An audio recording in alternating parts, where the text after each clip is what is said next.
Hey everybody, here's a game called Battleball for grades K to 8. You'll need 4 foam balls, and this game comes from Australia, and thanks to Sean for this game idea. So to start, you're going to need a court, and you're going to split that court into thirds, and one team, Team A, will be on one third, and Team B will be on another third, and the middle third is actually going to be a shared third, so the students from both teams can use that area. Now Team B will go on the space just outside of the court on Team A's side when the players are out. And they're actually not ever out in this game completely, so don't think of it as an elimination type thing.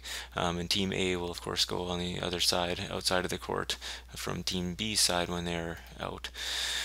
So here's just a look at what it might look like when you're playing. 30 on 30 is the max that you'll want to go, but you can have 15 on 15 or 10 on 10. But 30 on 30 is kind of the official battle ball game. You're going to have a referee, and you're going to also have two other refs as the sideline referees. So a head referee who watches the majority of the game, and then the sideline referees who also take a look at some of the things. And all the battle ball official rules will be posted on the website, as well as if you contact Sean, and I'll put his email information at the end of the video. And so we have two dodgeballs to start. So it's a dodgeball type game, and there will be two to start and more added as the game goes on. Now before the game starts, we're going to look at some of the values, and you can read this yourself. This is posted again in the manual, as well as a lot of other rules to do with sportsmanship for the players and the fans and the coaches and that kind of thing. So it's very important to take some time when you're going over this game to talk about all the values and the rules and the sportsmanship, because that's number one rule for this game. And some of the rules for the battle ball we'll take a look at now is the game duration. So the game will take 10 minutes. So you have a 10-minute timer, or if one of the teams is out. So if a team is completely out, then the game will be over. And after 7 minutes, you can add the third ball, and at 9 minutes, you'll add a fourth ball. So these are all taken from the official rules.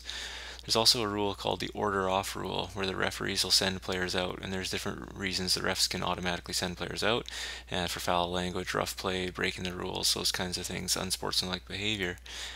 And there's something called a ball in rule, so that the teams must, or one team will roll the ball to the other team, kind of giving them possession, if the team has had the ball for longer than 5 seconds, because there's a rule where teams can only have the ball for 5 seconds, or if the ball is just sitting there too long on one team's side, and the ref decides that the team must give it up to the other team.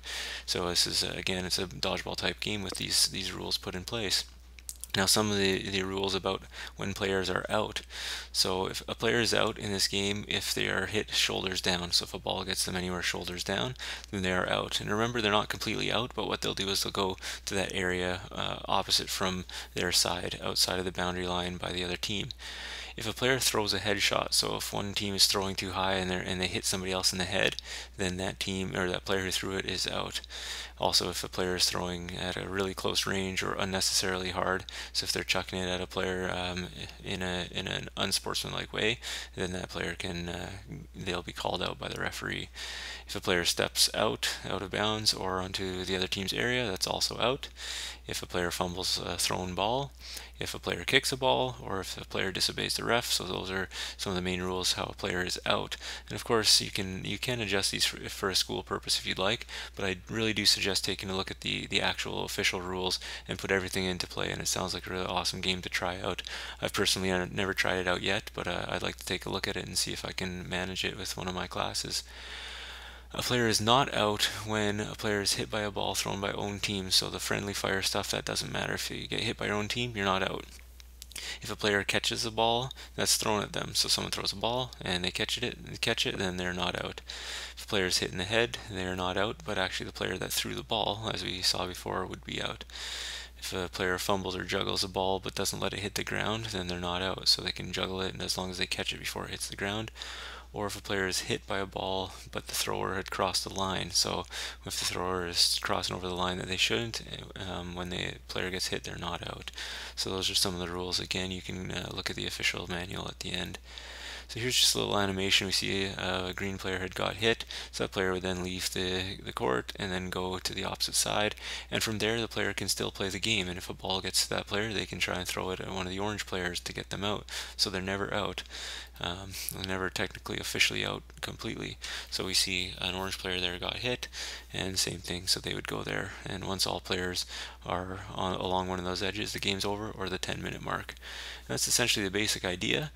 For the official rules manual, like I said, you can look at the website or contact Sean, and his email is posted there for everyone to see. And yeah, thanks for watching and hope you enjoy. Thanks again, Sean.